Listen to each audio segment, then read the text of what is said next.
I just can't get into podcasts. They're so boring. You're missing out. You guys should really check out this new one. It's called Keep It 99. Keep It 99, huh? If you told me yesterday that Bullseye would be the one saving Matt Murdock's life, I would have called you absolutely crazy. But here we are. Daredevil Born Again Season 2 is finally here, and while Episode 1 had me checking my watch a few times, that final scene had my heart on a string. Let's talk about it. What's going on, everybody? Zell Man, of course, y'all see I am joined with the best in the Midwest, this Unico Williams, as well as the judge himself. It is Monray. Today we are deep diving into Season 2, the premiere of Daredevil Born Again. I have been waiting for this one, and overall, I really enjoyed it. It felt great being back in Hell's Kitchen, but I'm not going to lie to you, it was definitely a bit of a slow burn, and honestly, it left me with way more questions than we usually get compared to the earlier seasons. But if you stick with us, it's going to pay off for you stick with this show. And it's absolutely elite. Let me know your thoughts down in the comments. Let's get into this breakdown.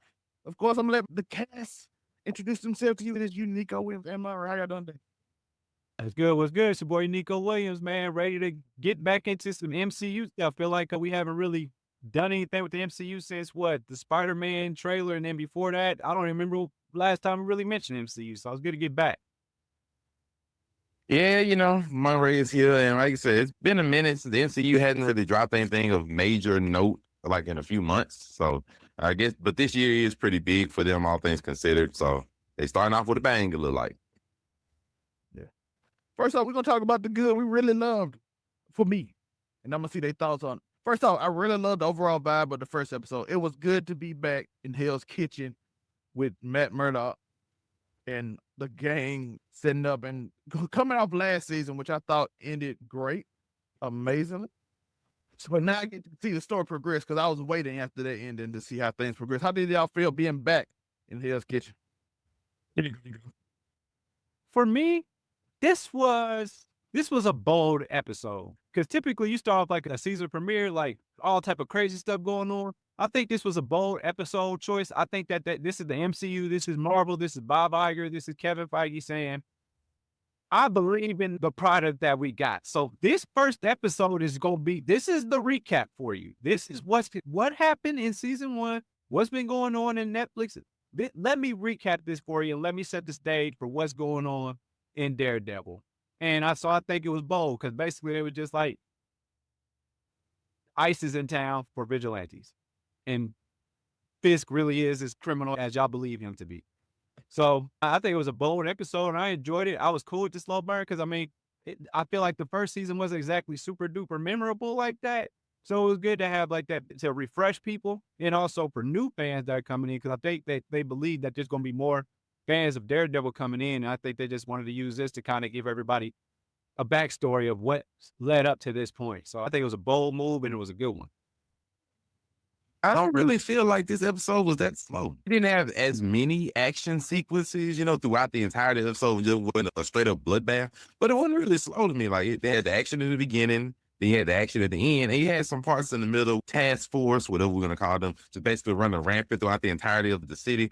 But it was a good first episode just because they had to help people catch back up to because for me especially, it's been like, at least for everybody, it's been a year since we've seen Daredevil season 1, or at least season 4, whichever one you want to go with.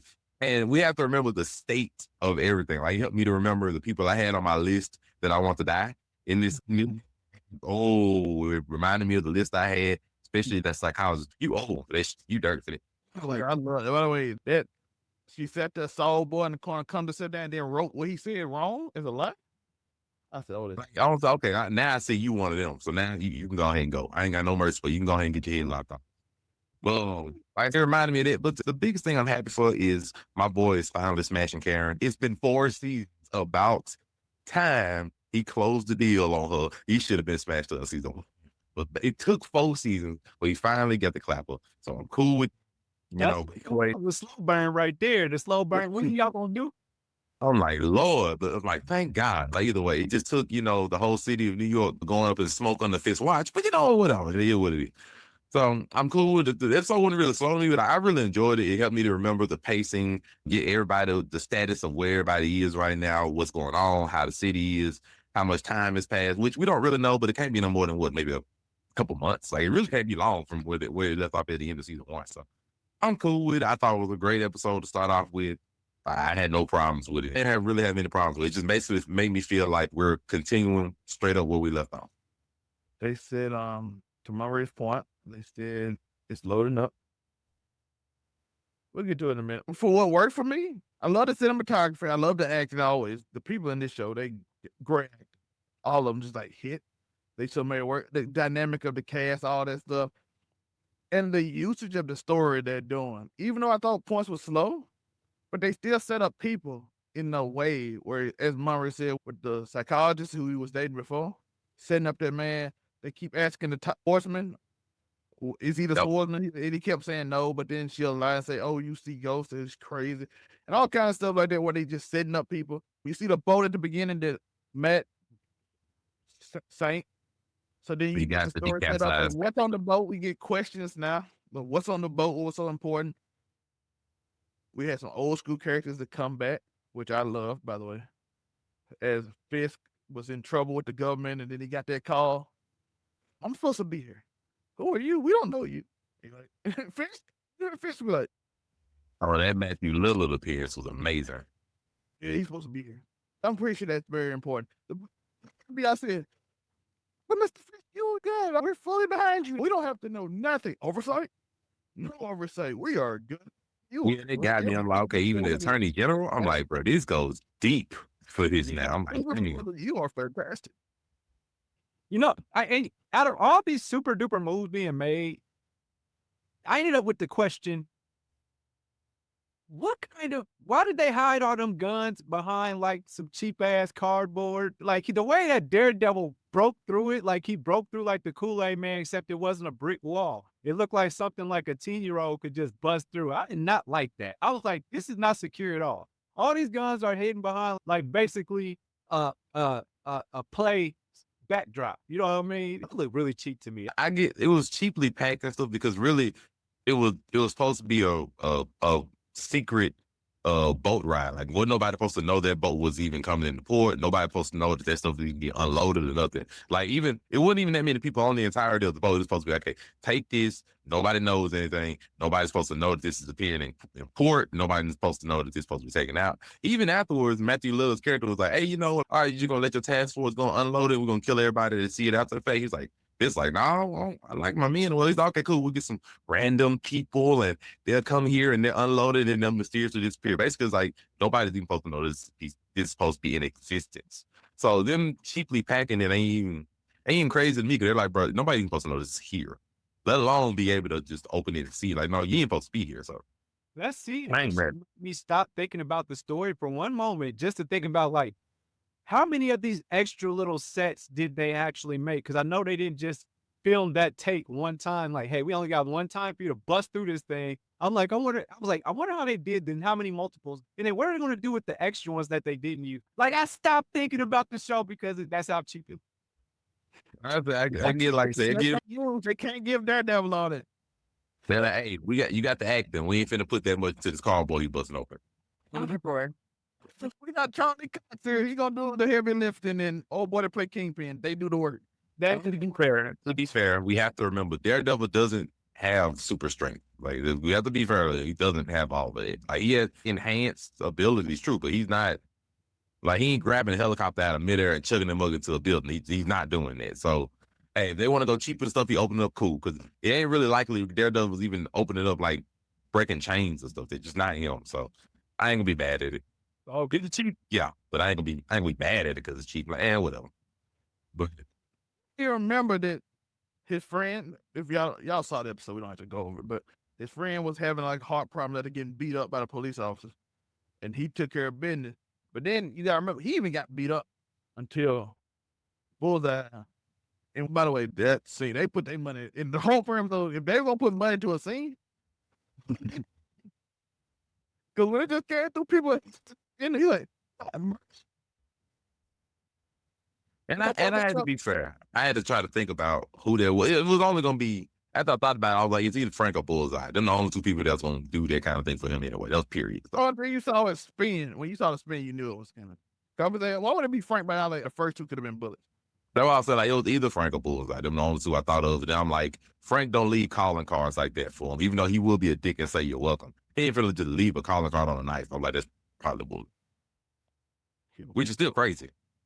But it was a cool call. Yeah. And it's something I want to point out when on that whole fight and everything is the way that they're using people basically having PTSD is already a good standard going forward. Because the psychologist got PTSD from the vigilante, I forgot his name, from the dude that was draining blood and using it as art or whatever. She got PTSD because she done seen him twice everywhere. And now she basically drinking and everything to hold back her problems while she over here, signing up other vigilantes to their doom by lying on them. Matt got PTSD from Foggy, just from old boy having a heart palpitation. He was seeing Foggy, which is why he froze and got beat up by the task force to begin with, because he had PTSD seeing Foggy and like dude going out with his heart and he froze and then he got hit and all that kind of mess. So them showing that people having these mental traumas and the stuff they're going through ain't just, being what it is, it just happens. No, like they're going through trauma problems and stuff. Even Karen, when she was talking to BB, she was like, well, yeah, Ben, your uncle, like he passed away because he was pretty much saving me. She even showed that had an effect on her and what she was done been doing for the last few years. Like, because, Ben died because of me. So I took a lot of weight on that just from that instance too. So they showing the mental effects and the struggle that these people are still going through, even when dealing with a lot of these. It's still great. And I really like those little things they added to make it more realistic, but honest. Like, hey, your best friend died. And it is painfully ironic now that I think about it, that the person who killed Foggy is the person who saved Matt. That is just unreal. He lived with PTSD and then he got saved by him. Crazy. Hey, but it proved Frank wrong because Matt would have been gone if he didn't save. And Frank, like, he's still, he's got a lie. By the way, still one of the most epic back and forth. Yo, Frank and Matt has the most epic back and forth. He got life. What about Foggy, huh? He got life. Kingpin squishing old boy head. Them the two most memorable things. Those two dynamic is always going to be something because they're going to have those different ideologies about how people should be punished for the things they do. Frank is always just of the mindset like, bro, if they need to go, they need to go. Remember the original Daredevil when he regrets. He has psychologically lost a lot. He said, "Can I say something?" Frank and on and said, "Oh, dude, I love what I do. I love." Oh my god! Oh my god! That's special. Frank and Matt together every time it's epic because they so dynamically opposed. Matt chose to save his friend's killer that Frank didn't agree with, only for his friend's killer to end up saving him. Bro, this is wild. Like, can you imagine? Like, we're going to probably see this in a way. Can you imagine how that first meeting is about to be between him and Bullseye again? He's like, yeah, I killed your friend. I also saved you. This dynamic that those two are finna have is finna be just mind-boggling. Like, I really got to thank you for saving me after you killed Foggy. Right? It's not fair. Like, I'm friend, I might be likely to end you. Yeah. He said, you're welcome. Like, he did the troll way. He's like, yo, you ain't gonna thank me for saving your life? You killed Foggy. Hey, that's the past. I saved you, though. Like, that conversation is gonna be something to watch. Like, it's just gonna be so surreal. I still feel. And to be true, Matt did try to kill him because he threw him off the roof. So it ain't like Matt didn't try. He did try to kill him. So we got the killing intent out the way. What you do? We got the killing intent out the way. So I did try to end you once. So I'll settle for a good ass whooping now. I'll settle for that. But I was actually studying this a second because I was thinking about like that whole dynamic of Punisher, and then we did see Punisher in the Spider-Man trailer, if you will. So I was like, I wonder if they're going to try and stretch this out a little bit to where it somehow says, like, when Frank does show up, he's like, oh, I had to handle something with that kid, like that kid in Queens. You know what I'm saying? Or that would be interesting if somehow Tom Holland Spider-Man gets in there. That would be interesting. But no, like I said, he got a dance appearance, so I doubt he'd go up. This is only lasting until May 5th. So that's 2 more months to wait until, Spider-Man is involved with Frank and them. So I don't know. I thought there would be some kind of tie-in somewhere in this season. This was originally supposed to be to May 12th, but they made 2 episodes for the upcoming week. Just to Punch can get his one take. I'm assuming Frank will not show up until the end. which leads into his show, a one take 2 hours special, 1 hour 30-minute special that comes out. I think Frank shows up, but I don't think he's gonna have a super relevant importance. I do think Frank shows up just because the last season ended with, you remember, Fisk captured Frank in the freaking cages he had in his basement and all that kind of stuff, and then Frank pulled old boy in. So I'm assuming Frank escaped. So I'm assuming Frank is gonna show up at some point just because he the one that know about all the vigilantes and he got in the basement and all that kind of stuff. So I'm just plus I don't know if he's converted He from the might always basement. show right after though. Like the 1.5 hour special is going right I after. mean, yeah, but that might also just show what Frank is doing on his own throughout all this time. So I don't know what that is. That could be his reasoning. That could be some stuff in his past. That could be a whole bunch of things. I'm just assuming that because Frank is the only one I know that knows about the secret area that Fisk got all these vigilantes and stuff that was in. I don't know if he's converted them over to that place that they're in now, where, you know, the captain of the ship, where he got his head blew off it. That might be the new spot there. But either way, Frank knows that there's vigilantes trapped down low with that free that though Fisk is keeping for like shits and giggles or whatever reason. So I'm assuming Frank shows up at least to either help him escape. I don't think he's gonna be super relevant. Like he's not gonna be around a lot. According to reports, he is not in this season. Okay, so that means they keeping his. Proves to me that he might be at the end, the very end. Yeah, that means he's gonna be. They saving everything for what Frank is doing to his own one shot in, and then they just gonna He's continue. up there running around with Spider-Man right now, so he's too busy for Daredevil. That's why I said he's gonna connect. This one shot probably gonna explain what is he doing this whole time. They'll explain what's he doing this whole time and probably link that to Spider-Man and everything, which may help link Daredevil to Spider-Man if Daredevil's in the movie. Daredevil in it, because it's like the hand that having a hand without Daredevil is weird. I mean, like I said, we already know they're in the same universe because he's met Matt Murdock already. I still wonder how they're gonna link to the movie Spider-Man 2 because he hates him. Like I said, Spider-Man has everyone in this city hates him. The news, the media hates him, the mayor hates him. I mean, if they just connect to where Fisk is still hunting down vigilantes and Spider-Man's like one of the main poster childs, it's an easy link. I don't think he can go after Spider-Man well enough because Spider-Man technically an Avenger. The Spider-Man's technically an Avenger, true, but the Avengers, as of right now, are scattered. Is the best way I can say it. Like there's like two different Avengers there. It's him and Doctor Strange, right? Strange is gone right now, so like I said, they're all scattered, and you know it's a new Avengers. It's a new Avengers. It's Sam's Avengers. They still putting together. And then the old ones are all gone, like Thor's away, Doctor Strange is away somewhere. So they're scattered. So he can go after Spider-Man because Spider-Man right now is, as we've seen in the movie, we don't know the details at least, but as seen in the movie and the synopsis, he's been by himself for what, about 3 years? I think it's like 4. This is a 4-year time skip. So he's been by himself 4 years already. What difference gonna make? So I guess that would make sense as to why they wouldn't actually have to super duper explain how he knows Frank by name, because in the actual trailer, he's like, take the day off, Frank. So whatever it is, they know each other somehow. You know, He's kind of getting chased by the same man, so Yeah, so I'm assuming that Frank's like one shot or something in nature, they'll be like, okay, this is Spider-Man or they're around. Fisk mentioned Spider-Man in Daredevil. So, Or at least at the part in the movie where they do that, they probably have met earlier in the movie. Even though I don't know, like, I don't know, something like that. Like it might be something as simple as Frank is after somebody or trying to do something, and Spider-Man is trying to stop him like he normally would, and Spider-Man just knows who Frank is. Like he might have just researched them and everything. Like they are Frank, whatever. He was like move fighting. character is not like the most unknown, but they don't even call him the Punisher. They just like Frank. Like murder people. Frank had Brother. but no, Frank had a pretty big televised court case. Like you know who Frank is. It's a pretty big televised court case. He one of the more well-known vigilantes in New York. You know, the Punisher sells sports. Like so, he decently known. The Punisher's so real. He don't even wear a mask. He just go out there and It wouldn't surprise me if Spider-Man knew who Frank was. Or at least if you want to research him, it's not hard. Like, oh, let me just go look up the Punisher. Oh, he's an ex-Army vet that then escaped from jail like 2 or 3 times. You know, armed and dangerous. Like, yeah, armed. Well, it wouldn't surprise me if Spider-Man just looked up Frank Smith around. no vehicles. And like all the little video games on like Sega Genesis stuff, he always had access to military grade everything.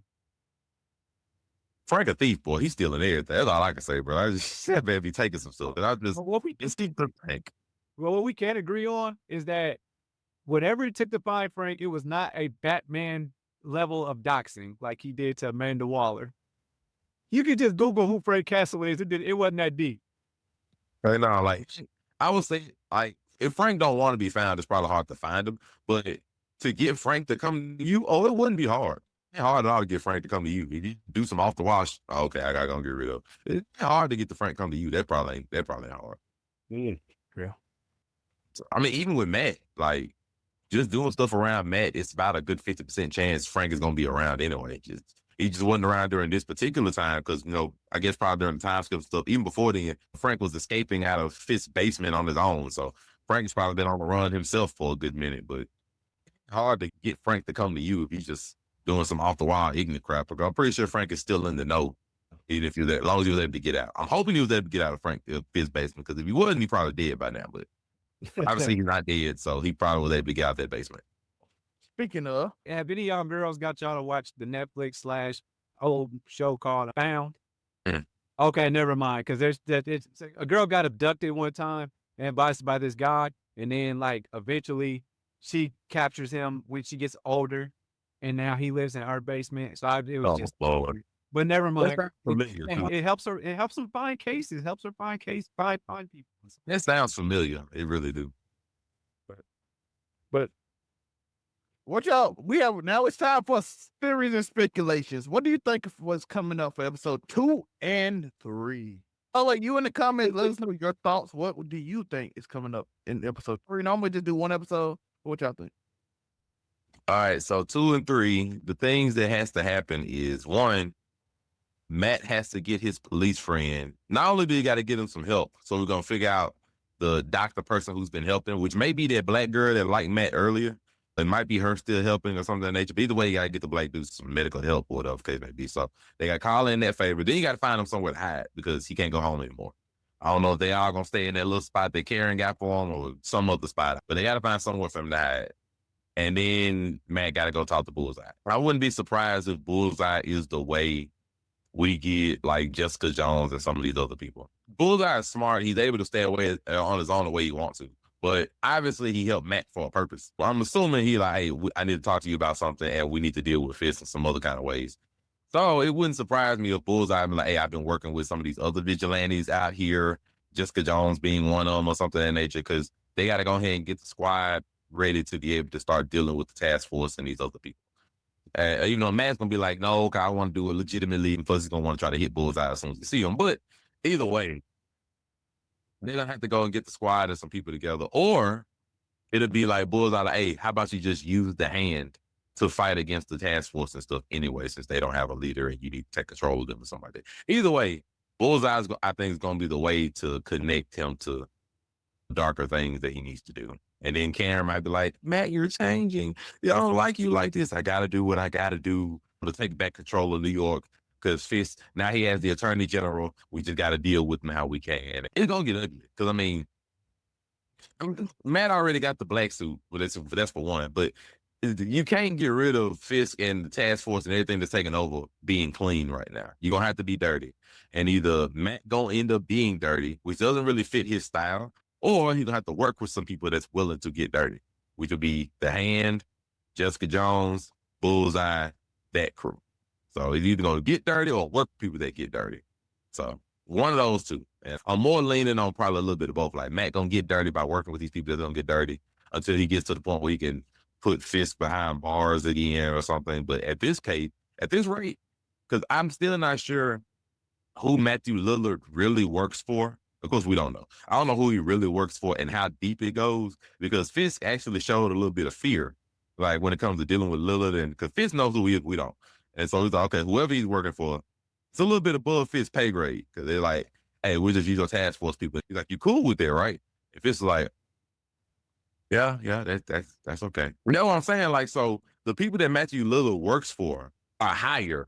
They're on way higher pay grade than what Fisk is dealing with and stuff. They're like, hey, you need to fix this shit. So, you work for Valentina. Oh shoot! So that means you were high up to the government and stuff. So, but either way, yeah, that lets you know like that it's going higher than Fisk and everything in nature. So it's gonna get real. Now I don't know if this is before Valentina went, legit with the new Avengers or after they legit? Because she's under some of that crooked stuff anyway, so it makes sense. If it's after, then it's supposed to be. But either way, yeah, it's going to require Matt to get linked in and start using the hand to actually start dealing with some of this stuff. And I don't know if he's going to turn the hand good or he'll get corrupt. You know, having to work with Bullseye, and then it might lead him to Jessica Jones and stuff like that nature. It's going to have to be that way. And Matthew Lillard's people. So right now, they got it all around the boat. So the next major thing, they're going to be like, all right, we have to stop or interfere with Fisk and his crew unloading the boat guns because they need the guns and stuff as evidence to use against Fisk. So that means they got the next major thing probably going to be like, all right, we got to fight them when they're unloading the boat and all the other kind of stuff like that. Are Skrulls involved somehow? Scrolls? I doubt it. The only thing I got. Like Fisk just rocking with the CIA right now. Like, All right. Valentina kind of got the Sentry on her side, and I think everybody remembers what the Sentry. It's more, to me, it's more of Fisk is now connected and starting to work with people that's above his pay grade. So he can't just bully them. You remember, like, in the older season and stuff, Fisk had his own, like, quote unquote, sense to six. So his own people, the crime syndicates that was on his level or below him, he was basically running, and then his wife took over and stuff like that nature. Now it's past that. He's working with people that's directly above him that if they wanted to, could get rid of him. So he knows that. So now he's like, I can't screw this up. And they sent the representative. Because the representative, I don't think, was there before the boat thing got screwed up. After the boat got screwed up, hey, Matt Lillard, go there, make sure this get handled right. So now Fisk is like, I got this boat here, I got to smooth over with New York, and I can't piss them off. If I piss them off, it's going to be a problem. I think he's just doing this to keep his power. If Kingpin still like 100% Kingpin, he wouldn't care. I mean, no, he's gonna care because these people are above him. It's not the same. Like, remember, the people know about him. He likes this power to make more money. I'm saying power, but it's the difference between the people he working with. Like, the way he interacted with him, because at first, Fisk didn't know who he was. And then afterwards, he's like, okay, now I know who you working with and stuff. And he giving Fisk orders like, hey, you gonna have your task force take this out? Oh, well, I don't want to get rid of it. Oh, okay, cool. We just gonna get some people around, and it's gonna be a couple of accidents. You cool with that, right? And this is in front of his wife now. Yeah, that's all right. And just continue to eat. So I'm like, oh, okay. That is, it's above your pay grade. By the way, this is my theory. You think he's getting rid of Matthew Lillard? I think he is. If he get rid of Lillard, I think whoever Lillard working for is gonna come after him then. Because I think we agree that Lillard is above his pay grade, right? Who we working for and everything. I'm of the mindset if he getting rid of Lillard, then it's going to invite stuff that he can't handle. Like, his task force only really runs New York. Once he gets into, like, full crime syndicates, like, outside of New York and stuff, or, like, just the actual government itself, because, like, Lillard got enough pull to where, I'm assuming it was Lillard. I don't think it was Fisk that made the Attorney General work right. I don't know if that was Fisk that did that, when the Attorney General came in and was like, hey, we're going to be involved in all of your court cases. The Lillard character, Mr. Charles, told him you're going to answer that because it's very important. So that let me know. So whoever Lillard got enough pull, of course it was Valentina or whatever, to make the Attorney General shut the freak up and be like, hey, whatever Fisk do, you working with it. Valentina works directly with the Avengers now. Because she got her new event. But see, that's what I'm saying. Like, it's a big grade. Like, if she kills Matthew, then automatically, I'm going to say Valentina for that, but she automatically going to know, all right, Fisk on that bull, because we're not stupid. All right, we'll have to whitewash all of this because we're not going to let him have no legs. And Fisk's not that stupid. So I'm of the mindset he's just trying to get Lillard out as quick as possible. He's just like, whatever I need to do to get this man out my wheel, get him out. I don't want to have to deal with him no more than I have to. So, y'all remember last season on this show? But last season we were talking about who can Kingpin touch? That was one of like a big major overarching topic. Do y'all remember we had that discussion about like who can Kingpin actually get touched in New York? And it was like pretty much everybody. I can't remember where we landed, but the extent of his power, but I can't remember where we landed on that. But that's just something to think about because it looks like everybody in New York touched. You gotta remember Lillard ain't from New York. He got called in early from Valentina to go take care of that. right. So you can touch New York, but that's why I said Lillard and Valentina Urson, they worldwide. They're not New York. So I'm like, Fisk can't. His task force will get eliminated. Yeah, you know, Valentina had in the Thunderbolts movie, she had like connections everywhere. Like she had super soldiers like hid away in bunkers. And she was building super soldiers and all the damn stuff. Like, that would let me know, like, it's just an honest truth. You were in the military, dog. He can't mess with that. And Fisk know he can't mess. Like, he knows how deep that Lillard and the rest of them runs. That's why he like, I don't want to kill myself. He needs to stay alone. Thunderbolts. She mobilized the U.S. military. No, that's what I'm saying. I know because he already has the mindset. He knows that because of how, like, we know how Fisk is, how timid he acted around that man. He's like, he basically had to beg him almost like, hey, like, I don't, like, he's like, it's hard to find good men. You know, we were talking about using your task force, then I'm going to get rid of them afterward. That means that basically Little was letting you know, bro, your task force is dispensable. Like, literally is dispensable. Like, it don't matter. He protected his task force, though. You know, Lillard basically like, bro, you are expendable. Like, your whole task force, they're expendable, bro. Like, you do not matter to me much. So that's why Fisk has to be like, hey, it's hard to find good men. You know, I'm like, find somebody who's all cool with you, get rid of some of the other random people.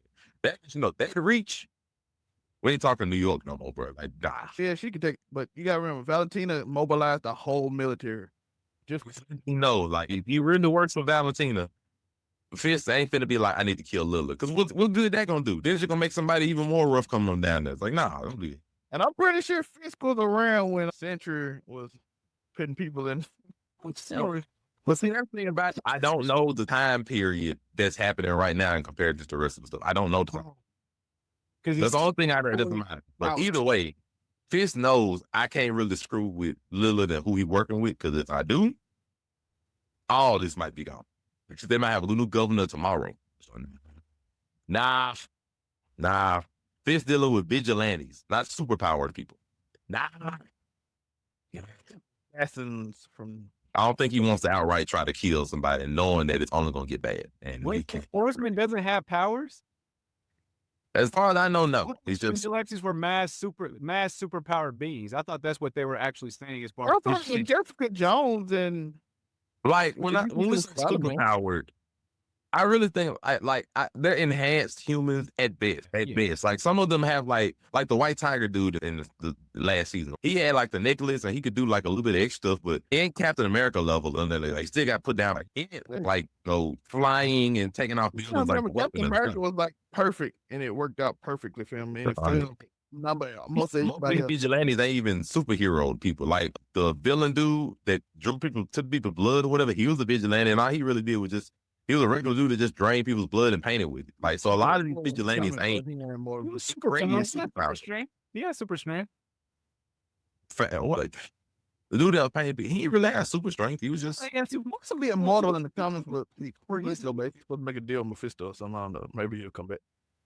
Maybe. But as of right now, he was just really like a serial killer. Yeah, like I said, Kingpin probably the strongest person. Yeah, Daredevil himself has a little bit of enhanced strength, but Daredevil ain't really like breaking chains much or taking off lifting up trucks or nothing. None of them really doing that. Probably gonna have like no superpower people. Like Fisk ain't really dealing with Luke Cage and Jessica Jones kind of higher level of strength, but they ain't got like the superpower. Like the Winter Soldier could come through and take out everybody and like wouldn't even have to bust a sweat. And the Winter Soldier is not like absolutely busted. He has an adamantium arm and he's just a really good killer. Fisk probably could do nothing about him, to be fair. That's what I'm saying. Like Fisk is dealing with a lot of lower level, street level or less vigilante people that don't really have a lot of ties or a lot of great abilities. They're just mass people that are strong in certain ways or have like an amulet here, or Matt is blind, have everything else uplifted and everything like that. So it's just, even the hands that we talking about and all the rest of them and Bullseye and all of them, they're not really superpowered. They're just really like the League of Assassins. They're really, really skilled killing people. And that's like all we got. If Sentry decided he just gonna end all these people, ain't nothing they can do about it. They just gotta sit there. I mean, I think the Winter Soldier could probably come through and kill all these people. I wouldn't have to. I mean, in the same city, you had that big old alien with the eye come through, and none of them tried to find that. I forgot his name. Yeah, I know. So it's another thing, but it's just not. It's nowhere close.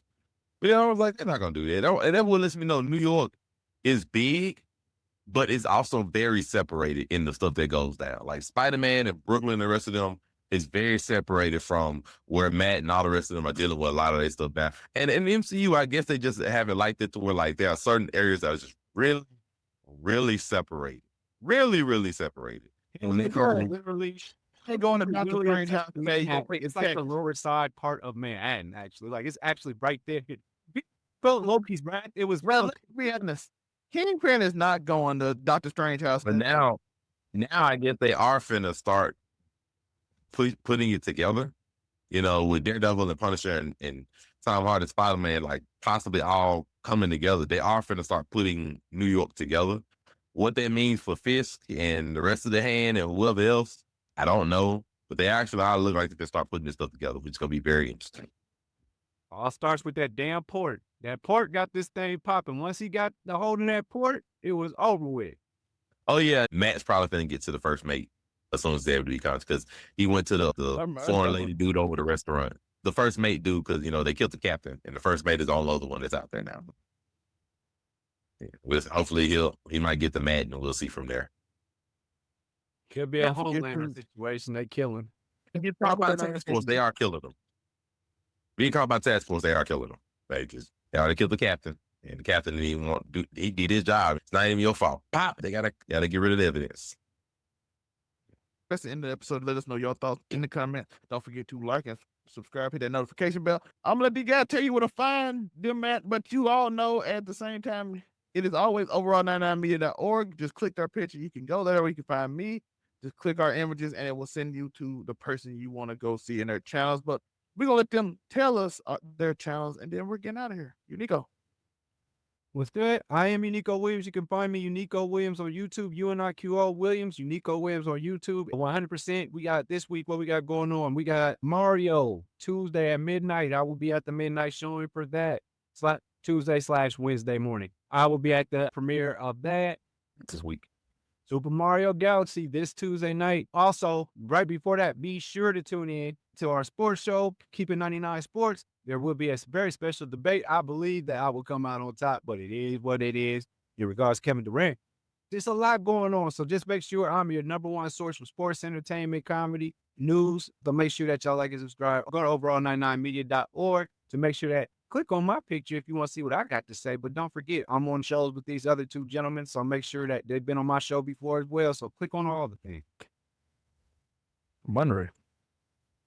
Yo, it's your boy Maureen Hudson everywhere. It says Maureen Hudson, Facebook, Instagram, TikTok, Threads. And of course, on Make It Make Sense, the podcast on Saturdays, letting you know what's going on in the world or just interesting things that we find appealing, and as well as wonderful games, great opinions, and colorful crew of collective people. Appreciate y'all for coming, of course. And as you go to Overall 99 Media, buy the merch. Buy the merch. You can see everything that's there. And otherwise, we'll be here on Tuesday where, some basketball knowledge and strong opinions may be shared, and we might need to pray for some people. Final Four bracket looks awful now. So And Duke for the win. They can't be scared. They can't be scaring nobody like that with St. John's, but like Duke for the win. the only hope we got, we picked them to win. It's ugly out here because you It might just be Duke versus Arizona and Duke. Duke. Arizona and Duke don't know who we got left, but I need Arizona to lose. I mean, it might be Arizona. But they beat Arizona, so shout out to them. Told you, man, you couldn't believe in them forever. Yo, A-Cup went off. A-Cup had what, 28, 30? He had 28. Hey, even in Steph Curry's run, he didn't make it to the Final Four. Like, can't do about it. We needed 4 to win. We needed 4 to win. But all right, I appreciate y'all for watching. Again, overall99media.org merch. Everything is on that site. Very easy to navigate. Everything's right on the side. You can just click it and go. Appreciate y'all. Again, like and subscribe, hype button, notification bell. Yeah, Bill. Every Tuesday, we do have the sports show, and then I'll have videos out all through the week about different topics. So look forward to all of that. Tiger Appreciate- Woods hire somebody, brother. I appreciate y'all.